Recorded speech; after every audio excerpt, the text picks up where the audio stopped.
제가 오늘은 좀 자극적인 질문을 드려보려고 하는데요. 지방흡입이 위험하다, 위험하지 않다 이런 얘기가 되게 많잖아요. 원장님께서는 가족분들이 지방흡입 수술을 한다 하면은 과연 찬성하실 건가요? 아니면 극구 뜯어 말리실 건가요? 정말 어려운 질문입니다. 제가 진짜 솔직히 말씀드리자면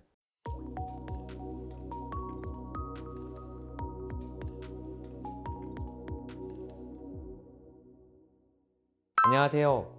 지방흡입연구소 김현승입니다. 오늘은 PD님께서 조금은 자극적인 질문을 해주셨네요. 제 가족들이 갑자기 지방흡입 수술을 한다고 하면 상황에 따라서 찬성일 수도 있고 반대일 수도 있고 그런 입장입니다. 왜냐하면 지방흡입은 장점 그리고 단점이 공존하는 수술이에요. 잘 안 빠지는 지방이 있는 곳, 팔뚝, 뒷살, 아랫배, 허리 뒷살, 허벅지 안쪽, 턱 아래는 나이가 들수록 점점 심해질 수 있기 때문에 저희 가족이 원한다면 충분히 가능할 수도 있습니다. 하지만 여느 압박복 입는 지방흡입 수술이라면 혈액순환 장애, 소화불량과 같은 문제가 발생할 수 있다는 이야기 또한 돌고 있습니다. 지방흡입 수술을 아무런 정보도 알아보지 않은 상태에서 무작정 진행하게 되면 여러 부작용에 노출될 위험성이 높아질 수 있어요. 그렇다고 해서 지방흡입 수술이 절대 위험한 수술인 것만은 아닙니다. 그렇다면 지방흡입 수술을 위해서 안전하면서도 만족스러운 결과를 기대하기 위해서는 도대체 어떻게 해야 할까요?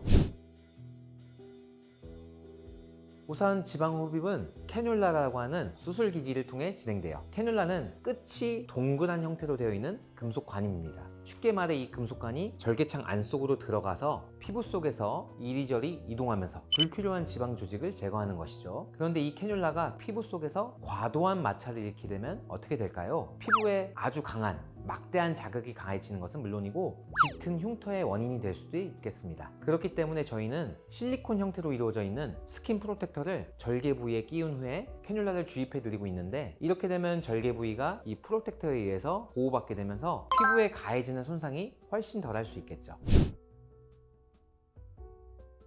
두 번째로 말씀드릴 부작용은 바로 소화불량 그리고 혈액순환 장애입니다. 이 두 가지는 실제 본원에 내원해 주시는 분들 중에 많은 분들이 문의해 주시는 부작용이기도 한데요. 지방흡입 수술 후 잘못된 압박복 착용에 의해 나타날 수 있는 현상이에요. 물론 압박복이 수술 후 몸매 라인을 잡아주는데 어느 정도 도움이 될 수 있는 것은 사실입니다. 하지만 이것을 잘못 착용하게 되면 내부 장기에도 너무 눌려서 막대한 영향을 끼치게 되면서 쉽게 속이 더부룩해지고 멀미가 난 것처럼 울렁거릴 수도 있습니다. 그렇기 때문에 본원에서는 압박복을 착용하지 않는 지방흡입 수술을 진행하고 있는데요. 이렇게 하면 기존 지방을 더 많이 뽑아낼 수 있고 압박복 착용에 관련된 불편함 없이 더 예쁜 바디라인을 얻을 수 있어요. 하지만 여기서 한 가지 알아두셔야 할 것이 있습니다. 압박복을 착용하지 않기 위해서는 환자분의 몸이 어느 정도 부을 것이며 또 피부가 어떤 방향으로 리프팅 될 것인지 충분히 계산을 해야 돼요. 이러한 계산이 전혀 없는 상태에서 막무가내로 수술을 한 뒤 압박복을 착용하지 않게 되면 피부가 축축 늘어지게 되면서 오히려 몸매가 예쁘지 않게 잡힐 수 있기 때문인데요. 따라서 저는 이와 같은 현상을 미연에 방지하기 위해 환자분 한 분 한 분의 체형에 맞춰 지방층을 골고루 흡입하고 있기 때문에 압박복 착용에 의한 혈액순환 장애 그리고 소화불량에 대해서는 크게 우려하지 않으셔도 될 것 같습니다.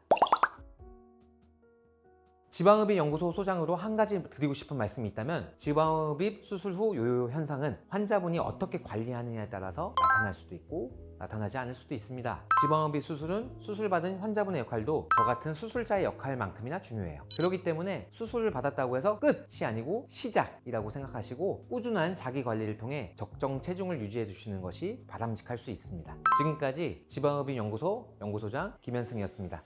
감사합니다.